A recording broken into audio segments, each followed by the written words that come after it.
नमस्कार,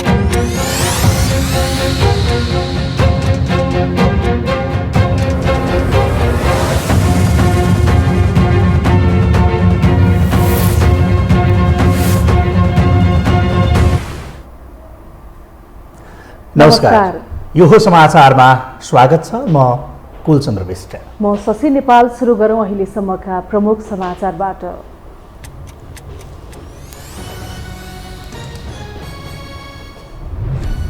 माओवादी घटकहरू मिल्नुको विकल्प नरहेको प्रचण्डको भनाई। केपी ओलीका कारण वाम एकता सम्भव नभएको जिकिर। शीर्ष नेताहरूको दोहोरीले दोस्रो तहका नेताहरू निराश। देशभरि भारी वर्षाका कारण जनजीवन प्रभावित। दर्जनौं स्थानमा सडक अवरुद्ध। तराईका अधिकांश स्थान डुबानमा। उद्धार कार्यमा खटिन मातहतका निकायलाई गृहमन्त्रीको निर्देशन। एमाले माग्यो गण्डकी प्रदेशका मुख्यमन्त्रीको राजीनामा। बजेटमाथिको छलफल रोकेर संसदलाई अनिर्णयको बन्दी बनाएको आरोप। कर्णाली प्रदेशमा पनि अवरोध कायमै। स्थानीय तहमा अनियमितता बढेको प्रति राष्ट्रपतिको चिन्ता। आर्थिक अनुशासनको पालना गर्न आग्रह। अर्थतन्त्रका सूचकमा उत्तर चढाव आएको अर्थमन्त्रीको स्वीकारोक्ति। र टर्कीले समर्थन गरेसँगै स्विडेन र फिनल्यान्डलाई नेटोको सदस्यता लिने बाटो खोल्यो। सुरक्षामा हुने खतरा विरुद्ध एक हुने प्रतिबद्धता। रुसले गर्यो सम्झौताको विरोध।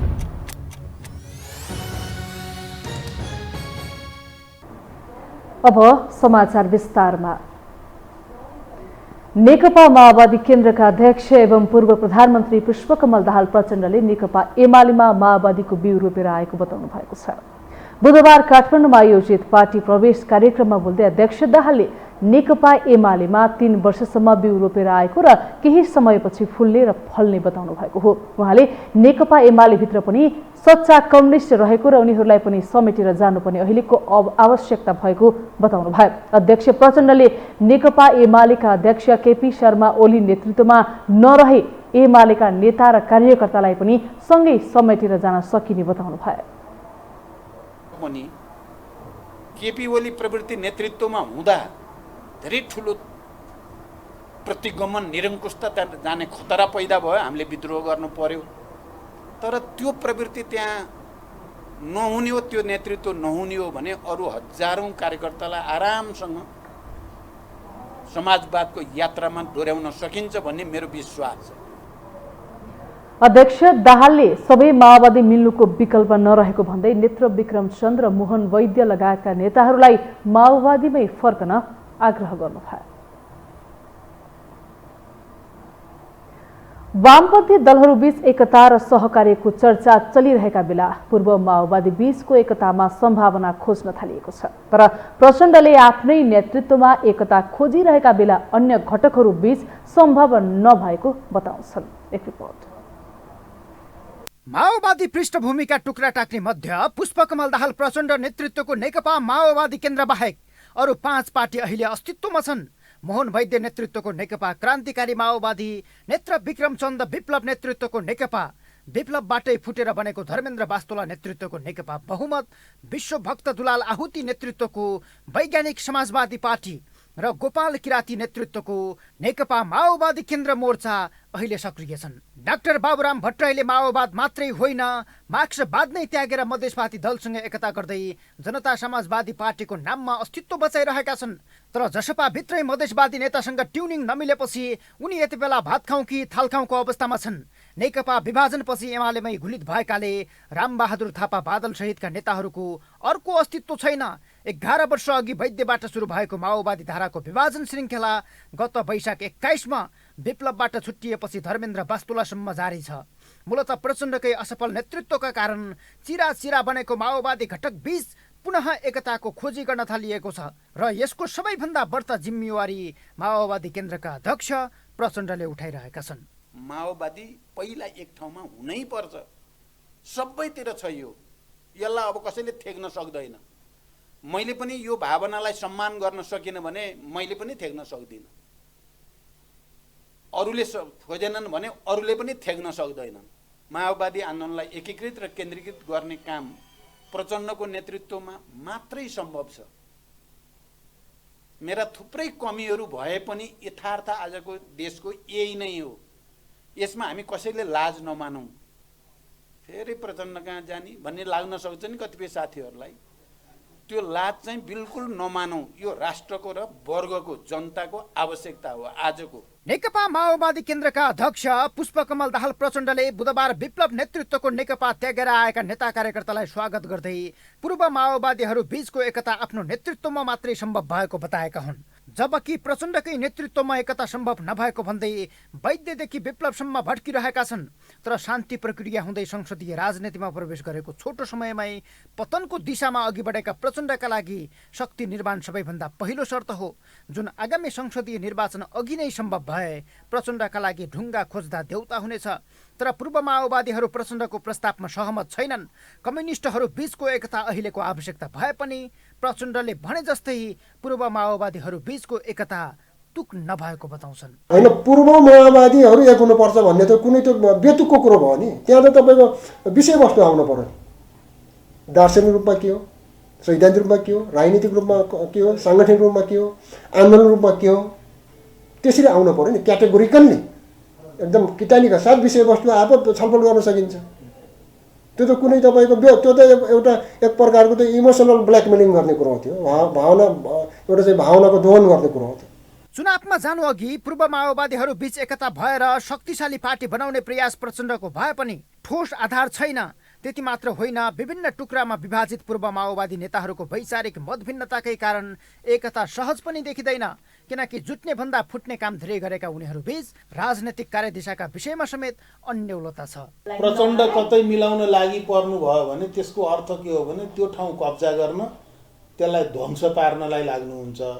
अहिलेसम्म उहाँले 7वटा 8वटा पार्टी त्यसै गरी मिलाउन भनेर लाग्नुभयो र त्यसलाई कब्जा गरेर ध्वंस पारिसक्नु भएको छ। उहाँले आफै भनेको कुरा हो। अब फेरि एमाले ध्वंस पार्ने दोस्रो प्रयास नगर्नु भए जाति। पूर्व माओवादी एक हुने वा तालमेल हुने विषयमा औपचारिक छलफल र बहस भएको छैन। पछिल्लो केही समय यता वैद्य, विप्लव र बाबुरामसम्मका नेताहरूसँग प्रचण्डले अनौपचारिक छलफल गरेका छन्। तर एकताको विषय भरम पैदाका लागि मात्रै भएको भन्दै प्रचण्डको विरोध हुने गरेको छ। सैद्धान्तिक विचलन र संसदीय सत्तामा चुर्लम्म डुबेको आरोप प्रचण्डमाथि छ, जसले पनि पूर्व माओवादी बीच अहिले नै एकताको सम्भावनालाई नजिक देखाएको छैन। यो हो टेलिभिजनका लागि क्यामेरामा विमल चौहानका साथमा सन्तोष भिके थापा, काठमाडौँ। नेपालमा पुनः कम्युनिस्ट एकताबारे बहस हुँदै गर्दा शीर्षस्थ नेताहरू पनि जुहारीमा व्यस्त देखिएका छन्। समय र परिस्थितिले एकता आवश्यक रहेको बताउने उनीहरू कस्तो एकता भन्ने विषयमा भने अलमलमा देखिन्छन्। एक रिपोर्ट। प्रचण्डसँग त एकतै गरिया हो, तर प्रचण्डले एकता गर्दा पनि इमान्दारीका साथ गर्नु भएन, एकताबद्ध रहँदा पनि इमानका साथ काम गर्नु भएन र बेइमानीपूर्ण ढङ्गले नै हट्नुभयो। एकताका निम्ति बनाइएको कमिटी, एकताका निम्ति दिइएको सङ्ख्या, त्यसलाई यति चरम दुरुपयोग गर्नुभयो कि पार्टीको अध्यक्षलाई साधारण सदस्यबाट समेत निष्कासन। स्थानीय तह निर्वाचनको मत परिणामसँगै देशमा कम्युनिस्ट एकताको बहस चलिरहँदा एमाले अध्यक्ष केपी शर्मा ओलीले दिएको अभिव्यक्ति हो यो। दोस्रो तहका नेताहरू कम्युनिस्ट एकताको बहसमा व्यस्त रहँदा उनीहरूलाई नै कारबाही गर्न लगाउने ओलीले नेकपा फुटको दोष माओवादी अध्यक्ष पुष्पकमल दाहाल प्रचण्डलाई लगाउँदै आएका छन्। एमाले कुनै समूहलाई पनि नलखेटेको बताएका उनले पार्टी एकताका बेला दिएको सिट सङ्ख्यालाई चरम दुरुपयोग गरेर प्रचण्डले आफूलाई साधारण सदस्यबाट समेत निष्कासन गरे पनि आफूले त्यसलाई जोगाएर अघि बढाएको दाबी उनले गरेका थिए। तर गत सोमबार नरबहादुर कर्मचारी स्मृति प्रतिष्ठानको कार्यक्रममा बोल्दै प्रचण्डले यसको खण्डन गरे। कम्युनिस्टहरू बिग्रिए संसारकै सबैभन्दा काम नलाग्नेमा परिणत हुने बताएका उनले संविधान र समाजवादलाई सफल बनाउन वाम गठबन्धन र पार्टी एकता गरे पनि सबै उपलब्धि केपी शर्मा ओलीका कारण बर्बाद भएको बताए। कम्युनिस्ट राम्रा हुन्छन् भनेर एकता गरेको भए पनि सहयोद्धालाई देखि नसक्ने, बैठक छलफल बहस गर्नै नपर्ने तथा भ्रष्टाचारको पराकाष्ठ पार गर्ने ओलीको बानीका कारण एकता नटिकेको प्रचण्डको भनाइ थियो। अहिले जहिले पनि केपीजीले जसलाई पनि भन्नुहुँदो रहेछ, जसलाई भेटे पनि भन्ने त्यो 19 पृष्ठको दस्तावेजले खतम बनायो भन्नुहुन्छ उहाँले। 19 पृष्ठको दस्तावेज कसले जन्मायो? कम्युनिस्ट पार्टीभित्र यस्तै प्रतिक्रियावादी, प्रतिक्रान्तिकारी, प्रतिगमनकारी, संविधान विरोधी सङ्घीय लोकतान्त्रिक गणतन्त्र विरोधी गतिविधिको कारणले हामीले बाध्य भएर सच्चाइ जनताको अगाडि ल्याउन परेको होइन। तर यही दोहोरीका बीचमा बुधबार प्रचण्डले पुनः एमाले भित्रका हजारौं नेता कार्यकर्तालाई एकत्रित गरेर लैजान सकिने अनुभव आफूले प्राप्त गरेको बताएका छन्। 3 वर्षसँगै रहँदा आफूहरूले नेकपा एमालेमा बिउ रोपेर आएको भन्दै त्यो केही समयपछि फुल्ने र फल्ने उनको भनाइ छ। एमाले भित्र ओली नहुने हो भने हजारौंलाई समाजवादको यात्रामा डोर्याउन सकिने प्रचण्डको विश्वास छ। एमाले भित्रका पनि हजारौं कार्यकर्ताहरूलाई नेताहरूलाई एकीकृत र केन्द्रीकृत गरेर लान सकिँदो रहेछ भन्ने अनुभव हो, सकिँदो रहेनछ भन्ने अनुभव होइन। तपाईँहरूलाई लाग्न सक्छ सकिएन नि त, बिग्रियो नि त भन्ने लाग्न सक्छ, तर त्यहाँ बिउ रोपिएको छ।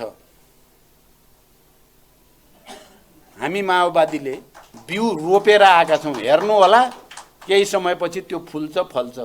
उनको यो विश्वासको पनि कम्युनिस्ट एकताको पक्षमा रहेकै एमाले नेताहरूले प्रत्युत्तर दिएका छन्। माओवादीको बिउ नउम्रिने बताएका एमाले स्थायी कमिटी सदस्य घनश्याम भुसालले माओवादीको बिउ, एमालेको बिउ, समाजवादीको बिउ, अब यी बिउहरू नउम्रिने भन्दै हाइब्रिड बिउको खोजी गर्नुपर्ने बताए। आजको आवश्यकता प्रचण्डले अझै नबुझेको बताएका उनले कम्युनिस्ट आन्दोलनलाई एकताबद्ध पार्ने कसम भने खाएका छन्। कमरेड प्रचण्डले के भुल्नुभयो भने त्यो माओवादीको बिउ वा मैले भनिसकेँ त्यो एमालेको बिउ वा समाजवादी एकीकृत समाजवादीको बिउ अब चल्दैन।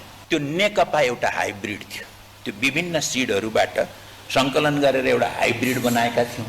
हाम्रो बुद्धि पुगेन र त्यो बिउको भकारीमै आगो लगायौँ हामीले चाहिँ। हुन त आगामी निर्वाचनमा कम्युनिस्ट एक नभए त्यसको क्षति आफ्नो पार्टीमा पर्नेमा दुवै दलका नेताहरू जानकार नै छन्। ठूला प्रतिस्पर्धी आफ्ना लागि चुनौती हुन सक्ने देखेका माओवादी नेताहरूले समेत कम्युनिस्ट एकता नै फलदायक हुने बुझेका छन् भने बेला बेला काङ्ग्रेसलाई यसैको धम्की दिँदै आएका छन्। तर ओली बाहेकको एमाले मात्र स्वीकार्ने प्रचण्ड र प्रचण्ड बिनाको माओवादी मात्र स्वीकार्ने ओली प्रवृत्ति यसको बाधक बनेको छ। यो इगो साइजमा ल्याउन बाह्य शक्ति र दोस्रो तहका नेताहरूको पछिल्लो दौडधुप कति सफल हुन्छ त्यसले आगामी सम्भावना तय गर्नेछ।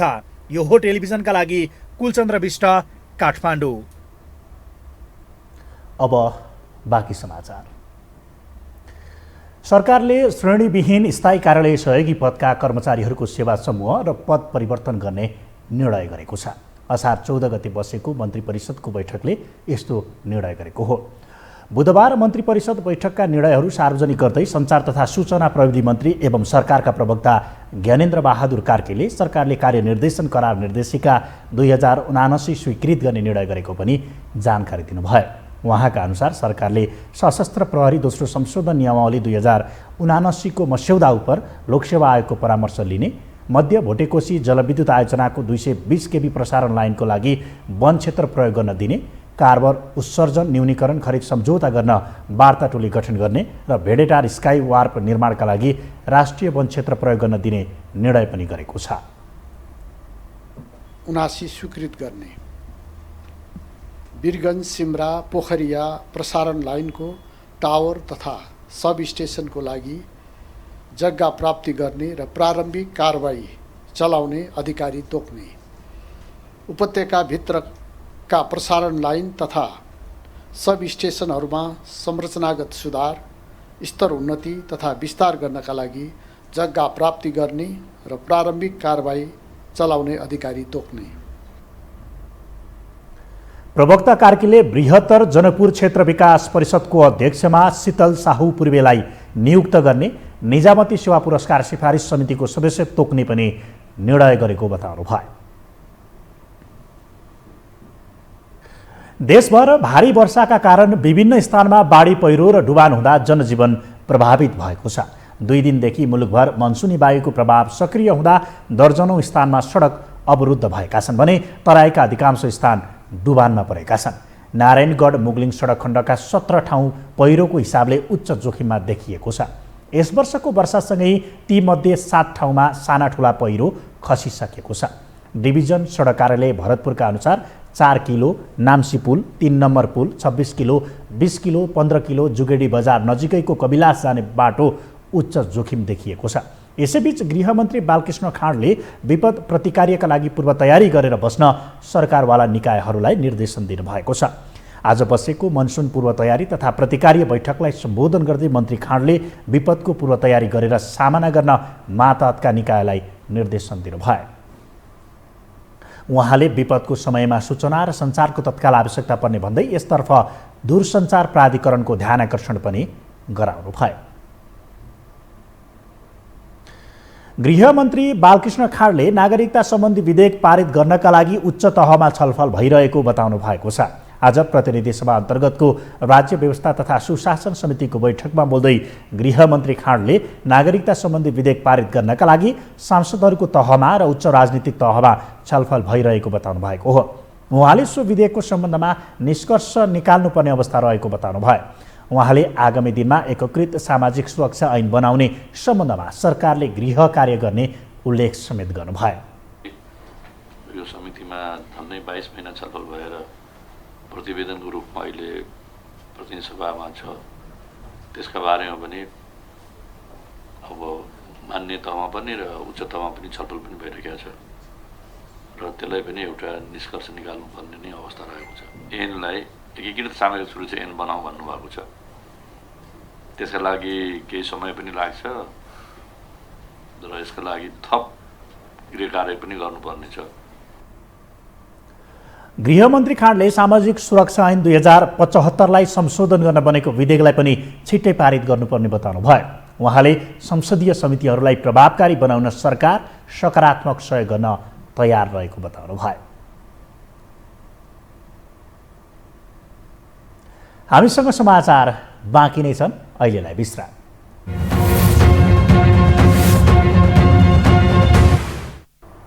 विश्रामपछि स्वागत छ। अब बाँकी समाचार।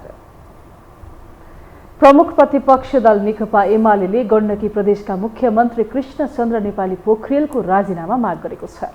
गण्डकी प्रदेश सभामा बजेटमाथिको छलफल रोकेर सत्ता गठबन्धनले संसदलाई अनिर्णयको बन्दी बनाएको भन्दै नेकपा एमाले मुख्यमन्त्रीको राजीनामा माग गरेको हो।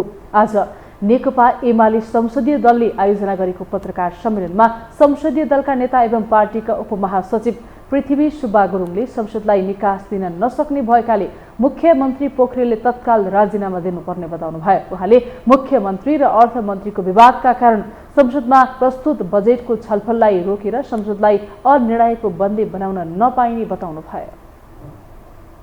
कुनै एक प्रतिशत पनि छ भने भन्थ्यो भने त्यही बेला चाहिँ उसले राजीनामा दिनु पर्थ्यो एउटा मोरलको आधारमा। किनभने यो पार्लियामेन्ट्री सिस्टमको चाहिँ मुख्यमन्त्री चाहिँ शासन प्रणालीमा क्याबिनेटका चाहिँ मिनिस्टरहरू चाहिँ सरकारको नीति र कार्यक्रम प्रस्तुत हुने दिनमा संसदमा अनुपस्थित थिए। या ती चाहिँ मन्त्रीहरूलाई चाहिँ उहाँले चाहिँ स्याक गर्नु सक्नु पर्थ्यो, कारवाही गर्नु पर्थ्यो, निष्कासन गर्नु पर्थ्यो। अनि ती मन्त्रीहरू नै नभइकन चाहिँ तपाईँको आफ्नो क्याबिनेटले प्रस्तुत गरेको नीति कार्यक्रम, सरकारले प्रस्तुत गरेको चाहिँ नीति कार्यक्रम चाहिँ सरकारको मन्त्रीहरू नहुनुको अर्थ के हो? नेता गुरुङले बजेटमाथिको छलफल प्रारम्भ गर्नुका साथ आर्थिक वर्ष 2079-80 को बजेटको छलफल अर्थ तथा विकास समितिको बैठकमा गर्न खोजेर सरकार विधिको शासन र संसदीय मर्यादा विपरीत अघि बढ्न खोजेको टिप्पणी गर्नुभयो।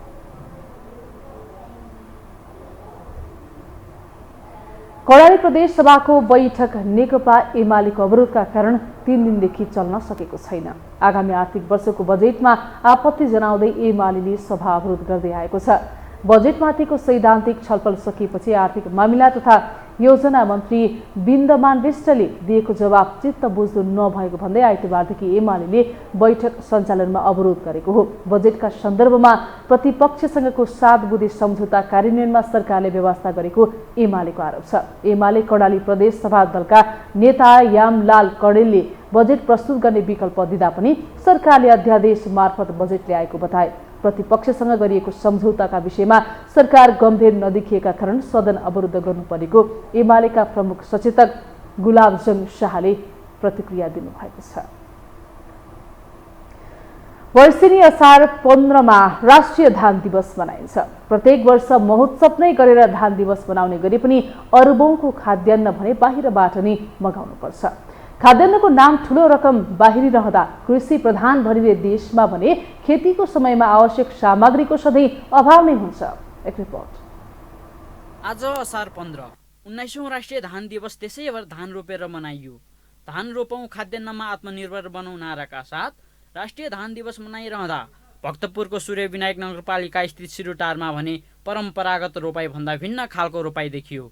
एमाले निकट अखिल नेपाल किसान महासङ्घले आयोजना गरेको रोपाई महोत्सवमा कृषिमा आधुनिकीकरण गर्नुपर्ने भन्दै मेसिनले धान रोपियो। धान उत्पादन वर्षेनी कम भइरहेको अवस्थामा आम किसानको हौसला वृद्धि गर्न एमालेका अध्यक्ष केपी शर्मा ओलीले रोपाई महोत्सवमा मेसिनबाट धान रोपे। आज रोपाईको समयमा झमझम पानी पर्यो। रोपाईमा परेको पानीमा कृषकहरू खुसी भने देखिएनन्। उनीहरूले परेको पानीलाई कृषकको मन रोएको संज्ञा दिए। सरकारले समयमै मल उपलब्ध गराउन नसक्दा कृषक रोएको रोपाईमा संलग्नले बताए। पर्व हो भनिराख्दाखेरि चाहिँ अब यो गठबन्धन सरकारले चाहिँ हामीलाई यो मल चाहिँ उपलब्ध गराइदिन सकेको छैन। कृषकहरूको आँखामा आँसु आएको भएर नै यो बढी पानी परिरहेको होला आज होइन। यो भन्न चाहेँ मैले। यो चाहिँ कस्तो भनेदेखि कृषि योग्य जमिनलाई चाहिँ राज्यले छुट्याएर कृषिमा चाहिँ आमूल परिवर्तन गराउनको लागि बिउ टाइममा मल र जनताहरूको लागि चाहिँ यो पेन्सन भन्दा पनि कृषिमा आवश्यक सामग्रीदेखि लिएर कृषिलाई चाहिने सामग्री उपलब्ध गराइदियोस्। असार 15 आए पनि अहिलेसम्म पनि मल पनि उपलब्ध हुन सकेको छैन। नेताहरूले ठुला ठुला स्वरमा नेपाल कृषि प्रधान देश हो भने पनि खेती गर्ने समयमा सधैँ बिउ मल अभाव हुने गरेको छ। यही अभाव रोपाई महोत्सवमा पनि देखियो। यो मल अहिले चाहिँ हामीले मल बिनै रोपाई गर्यौँ किनभने यो सरकारको गैर जिम्मेवारीपूर्ण जुन क्रियाकलापले गर्दाखेरि हामी अहिले धानै मलै नपाइकन हामीले धान रोपिराखेका छौँ। र यो धान रोप्ने क्रममा हामीले जुन वर्णशङ्कर जातको धान रोप्ने भनेर हामी जब लाग्छौँ त्यसको लागि हामीलाई त्यही मलको आवश्यकता, त्यो मल नभइकन नफल्ने खालको बिउ हामीले आयात गरिरहेछौँ र त्यो बिउ रोप्दाखेरि हामीले रासायनिक मल हालेनौँ भनेदेखि उत्पादन हुन सक्दैन।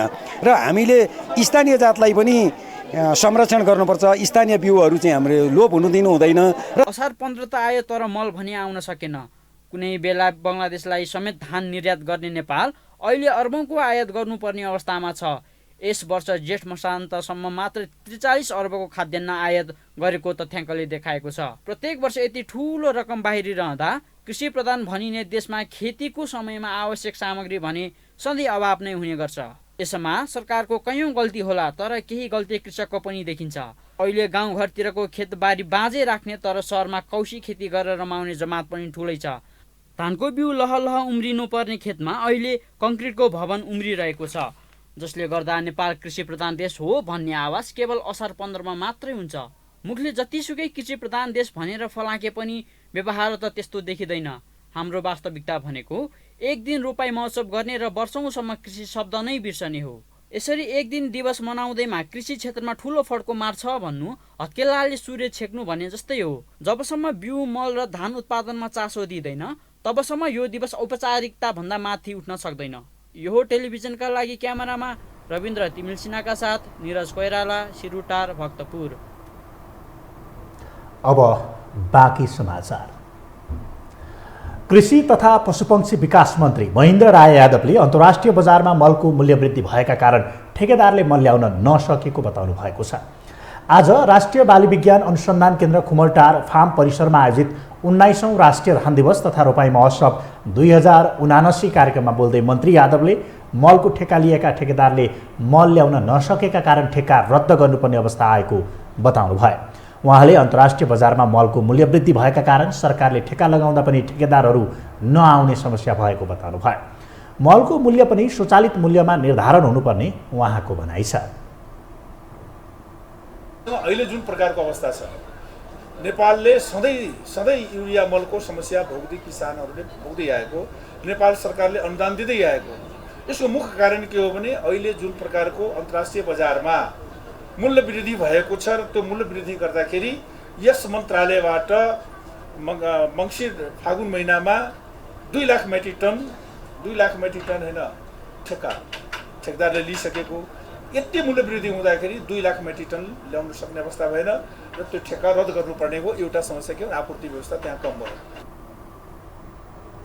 उहाँले धानको उत्पादन बढाउनका लागि यान्त्रिकरण, बजारीकरण, भण्डारण र किसानको लागत मूल्यको निर्धारण गर्नु आवश्यक रहेको बताउनु भयो।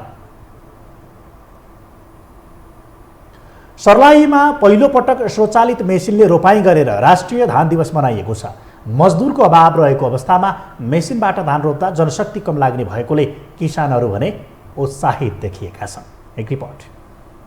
सर्लाहीमा धान रोप्ने स्वचालित मेसिनबाट रोपाई गरेर 19औं राष्ट्रिय धान दिवस मनाइएको छ। परापूर्व कालदेखि नै परम्परागत रूपमा हातले धान रोप्ने परम्परा रहेको भए पनि नयाँ प्रविधिको विकाससँगै स्वचालित मेसिनले पनि धान रोप्न सकिन्छ भन्ने सन्देश दिन मेसिनबाट धान रोपेर यो दिवस मनाइएको हो। सर्लाहीमा साना किसान कृषि सहकारी संस्था लिमिटेड शङ्करपुर तथा कविता एग्रो बेरगञ्जको सहयोगमा तेलवाली अनुसन्धान कार्यक्रम सर्लाहीले स्वचालित मेसिनबाट धान रोपेर राष्ट्रिय धान दिवस मनाएका हुन्।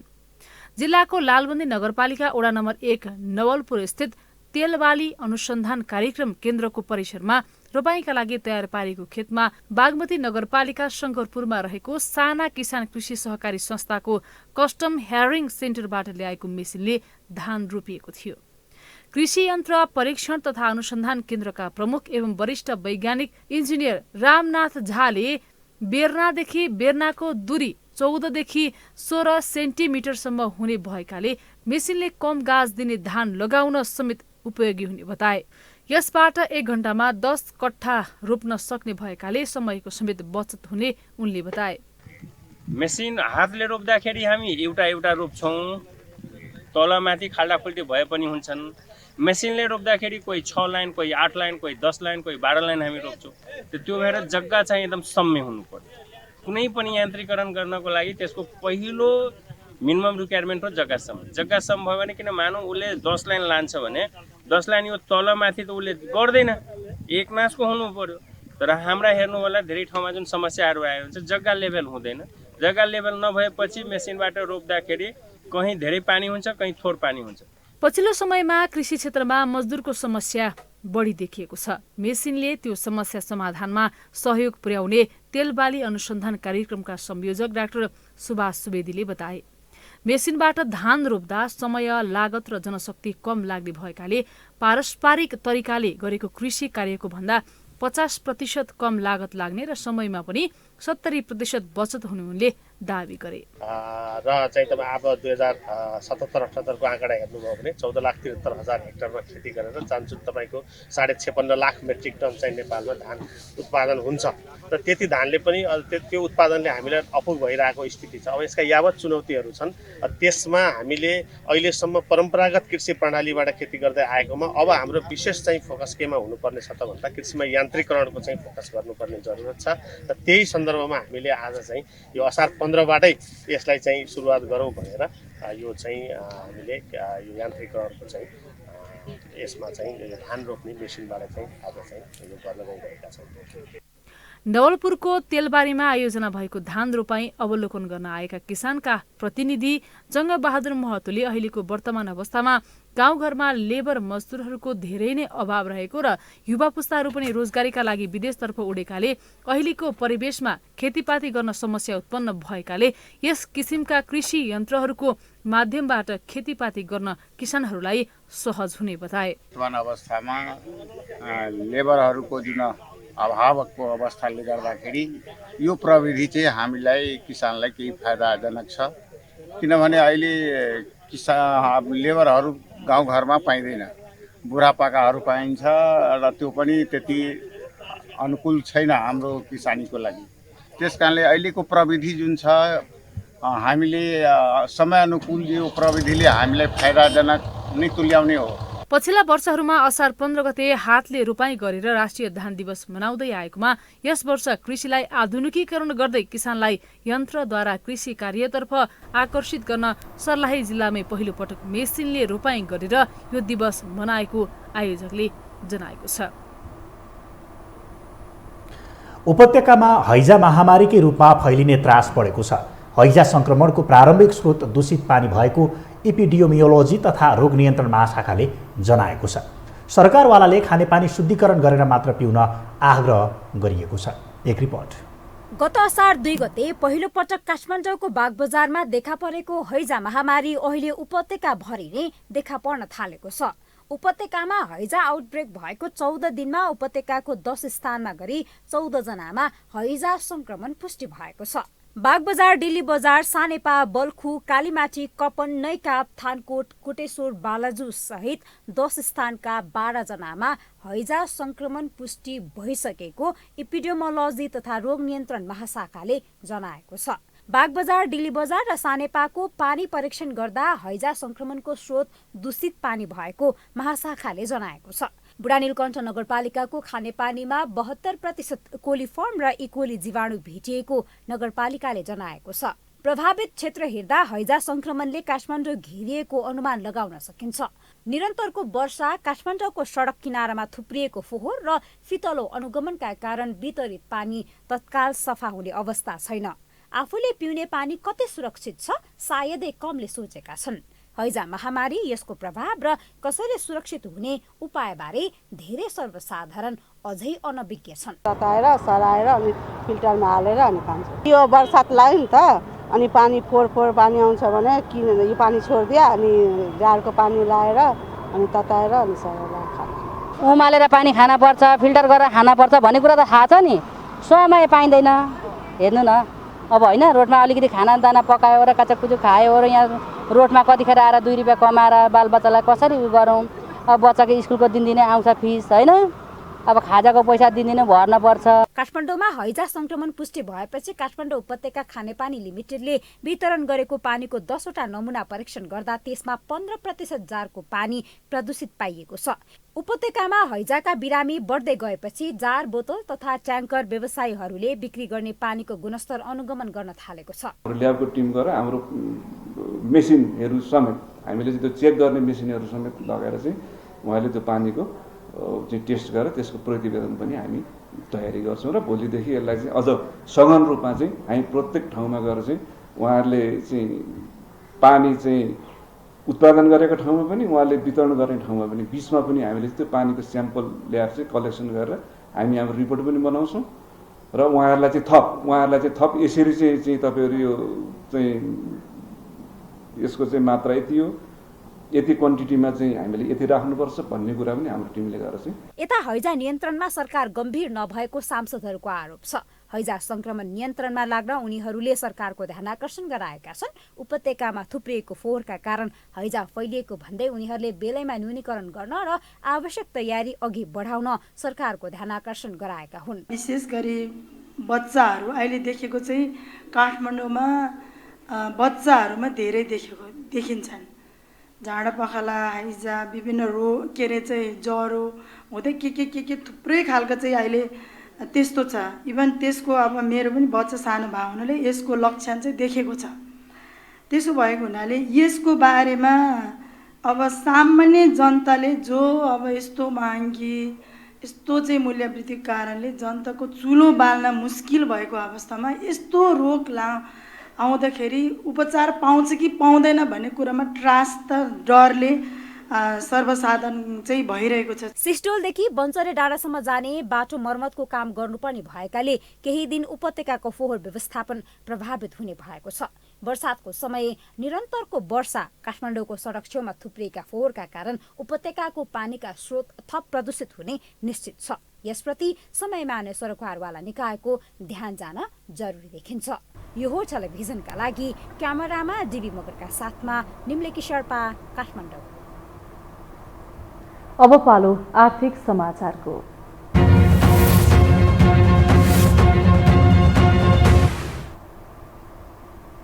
राष्ट्रपति विद्यादेवी भण्डारीले स्थानीय तहहरूमा अनियमितता बढ्दै जानु चिन्ताको विषय बनेको बताउनु भएको छ। महालेखा परीक्षकको 64औं वार्षिक उत्सव कार्यक्रममा बोल्दै राष्ट्रपतिले स्थानीय तहहरूमा बढ्दै गएको भ्रष्टाचारबारे चिन्ता व्यक्त गर्नु भएको हो। एक रिपोर्ट। केन्द्रदेखि प्रशासनसम्म भ्रष्टाचारले चुर्लुममा डुबेका तथ्य एकपछि अर्को सार्वजनिक भइरहेका छन्। नेतादेखि कर्मचारीसम्म, न्यायालयदेखि शौचालयसम्म भ्रष्टाचारकै घटना सार्वजनिक भइरहेका छन्। यसको लेखाजोखा गरिरहेको महालेखा परीक्षकले समेत भ्रष्टाचारको कहाली लाग्दो रूप देखाइरहेको छ। पछिल्ला 4 वटा महालेखा परीक्षकको प्रतिवेदनमा स्थानीय सरकारहरूबाट भएको 23 खर्ब 8 अर्ब 46 करोड रुपियाँको लेखा परीक्षणमा 1 खर्ब 17 अर्ब भन्दा बढी त बेरुजु मात्रै पाइएको छ। यसरी स्थानीय तहहरूमा बढ्दै गएको अनियमितताको विषयले राष्ट्रपतिलाई समेत चिन्तित बनाएको छ। पछिल्लो समयमा नवस्थापित स्थानीय तहका निकायहरूमा अनियमितता वृद्धि हुँदै जानु चिन्ताको विषय बनेको छ। हाल स्थानीय तहको निर्वाचन सम्पन्न भई नयाँ नेतृत्वले जिम्मेवारी सम्हाल्ने क्रम सुरु भइसकेको सन्दर्भमा नयाँ नेतृत्वले विगतका कमजोरी नदोहोरिने गरी आर्थिक अनुशासनको पालना गर्नुपर्दछ। यो आर्थिक वर्षको लेखा परीक्षण प्रतिवेदन आउन बाँकी भए पनि कुल खर्चको 5 देखि 5.5% बेरोजु रहने परम्पराले निरन्तरता पाउनेछ। स्थानीय तहहरूले बजेट अनुशासन पालना नगर्ने र वित्तीय व्यवस्थापन समेत कमजोर रहने गरेको छ। अख्तियार दुरुपयोग अनुसन्धान आयोगको पछिल्लो प्रतिवेदन अनुसार पनि 2 आर्थिक वर्षमा सबैभन्दा बढी भ्रष्टाचारको आरोप स्थानीय निकाय सहित सङ्घीय मामिलासँग जोडिएका छन्, जसलाई नियन्त्रण गर्नुपर्ने सरकार सधैँ असफल देखिँदै आएको छ। बेरोजु सम्बन्धमा हाम्रा अहिलेसम्मका अपनाएका विधि र प्रक्रियाहरूमा समीक्षा गर्नुपर्ने आवश्यकता पनि मैले महसुस गरेको छु। भर्खरै सार्वजनिक लेखा समितिको सभापतिले पनि भन्नुभएको छ, यसलाई हामीले कसरी अझ हाम्रा विधि पद्धतिहरूमा कहाँनिर त्रुटि छ, किन एकपछि अर्को त्यो अझ जटिल बन्दै गइरहेको छ भन्ने कुराको फेरि पनि अध्ययन अनुसन्धान र त्यसको निराकरणको आवश्यकता मैले महसुस गरेको छु। प्रदेश र स्थानीय सरकार अनि ती माताहतका निकाय विरुद्ध 13,000 भन्दा बढी भ्रष्टाचारका उजुरी छन्। त्यसको दर दिन प्रतिदिन बढिरहेको छ। संसदको सार्वजनिक लेखा समितिका सभापति भरत कुमार शाहले अब लेखा परीक्षकले लेखा परीक्षण गर्दा जोखिममा आधारित कारोबारको मात्रै गर्न सुझाव दिएका छन्। ऐन कानुनमा केही परिवर्तन गर्नुपर्दछ। हाम्रो ऐनले सबै युनिटलाई लेखा परीक्षण गर्नु भन्छ। 6,000 परिसम्म 6,000 युनिट 6,000 युनिटमा यो सानो महालेखा परीक्षक कार्यालयले 6,000 युनिटलाई राम्रै लेखा परीक्षण गर्नै सक्दैन। त्यसकारण हामीले बारबार उहाँहरूलाई भनेको पर्थ्यो भने जोखिममा आधारित लेखा परीक्षण संसारभरि त्यही हुन्छ। संसारभरि जोखिममा आधारित लेखा परीक्षण नै हुन्छ। भारतमा 700 युनिटभन्दा बढी गर्दैन, युरोपमा 500 युनिटभन्दा बढी गर्दैन, अमेरिकामा 500 युनिटभन्दा बढी गर्दैन। हामी 6,000 युनिट 10,000 युनिटमा गर्छौँ त हाम्रो यसको नतिजा के हुन्छ? त्यसकारण जोखिममा आधारित लेखा परीक्षण नै हो गर्ने। स्थानीय सरकारहरूका पछिल्ला अनुभव अब निर्वाचित हुने जनप्रतिनिधिहरूका लागि सिकाइ भए सुधार हुन सक्छ। त्यसका लागि राजनैतिक दलहरूले आफ्नो पार्टीबाट निर्वाचित जनप्रतिनिधिहरूलाई जवाबदेही बनाउन थप भूमिका खेल्नुपर्ने आवश्यक छ।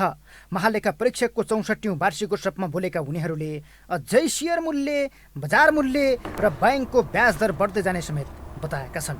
यो टेलिभिजनका लागि सन्तोष बिके थापा, काठमाडौँ। नेपाल स्टक एक्सचेन्ज नेप्सेमा आज उच्च अङ्कले वृद्धि भएको छ। आज नेप्से 41.39 अङ्कले बढेर 1962.71 बिन्दुमा पुगेको हो। त्यस्तै आज नेप्सेमा 1,43,14,14 रुपियाँ बराबरको कारोबार भएको छ। आज कारोबार भएका 181 कम्पनीको सेयर मूल्य बढेको छ भने 9 कम्पनीको सेयर मूल्य घटेको छ। यसमध्ये 3 कम्पनीको सेयर मूल्य उच्च वृद्धि भएको छ। हामीसँग अन्तर्राष्ट्रिय र खेल समाचार बाँकी नै छन्। अहिलेलाई विश्राम।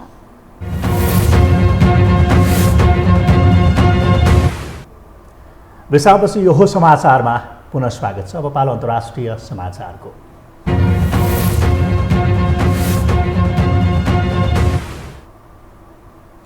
स्विडेन र फिनल्यान्डलाई नेटो सदस्यताको बाटो खुलेको छ। नेटो सदस्य देश टर्कीले यो सङ्गठनमा सदस्यताका लागि स्विडेन र फिनल्यान्डलाई समर्थन जनाएको छ। यसअघि स्विडेन र फिनल्यान्डले कुर्दिस लडाकुलाई संरक्षण गर्न चाहेको देखिएपछि सदस्यका लागि टर्की असहमत थियो। टर्कीको समर्थन बिना स्विडेन र फिनल्यान्ड नेटोमा आबद्ध हुन नसक्ने अवस्था थियो। फिनल्यान्डले सुरक्षामा हुने खतरा विरुद्ध एकअर्कालाई पूर्ण सहयोग गर्नेबारे संयुक्त ज्ञापन पत्रमा हस्ताक्षर गरेको छ। रुसले नेटो सदस्यतालाई लिएर विरोध गर्दै आएको छ। यही विषयलाई लिएर रुसले युक्रेनमा आक्रमण गर्दै आएको छ। युक्रेनमा रुसको आक्रमणको प्रतिक्रिया स्वरूप गएको मे महिनामा यी दुई देशले नेटोमा सामेल हुने इच्छा व्यक्त गरेका थिए। कुनै पनि देश नेटोमा सामेल हुन सबै 30 सदस्यले अनुमोदन गर्नुपर्ने हुन्छ। स्विडेन र फिनल्यान्ड नेटो सदस्य भए भने स्विडेनको 200 वर्षभन्दा लामो असंलग्नताको नीति अन्त हुनेछ। अब पालो खेल समाचारको।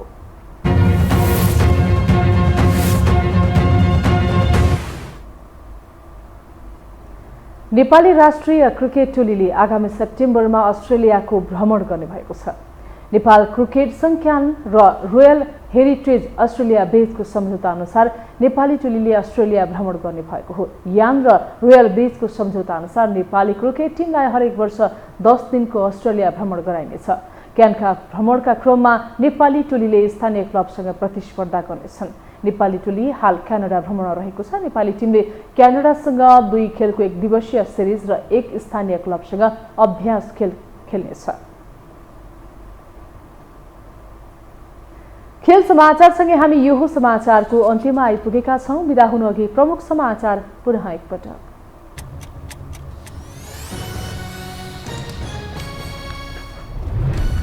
माओवादी घटकहरू मिल्नुको विकल्प नरहेको प्रचण्डको भनाई। केपी ओलीका कारण वाम एकता सम्भव नभएको जिकिर। शीर्ष नेताहरूको दोहोरीले दोस्रो तहका नेताहरू निराश।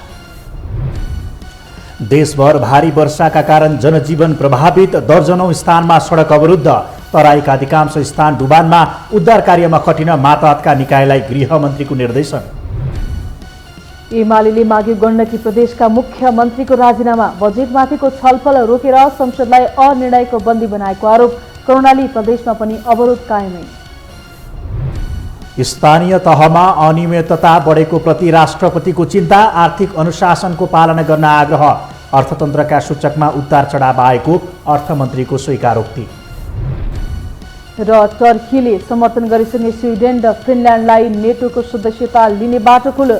सुरक्षामा हुने खतरा विरुद्ध एक हुने प्रतिबद्धता। रुसले गरे सम्झौताको विरोध।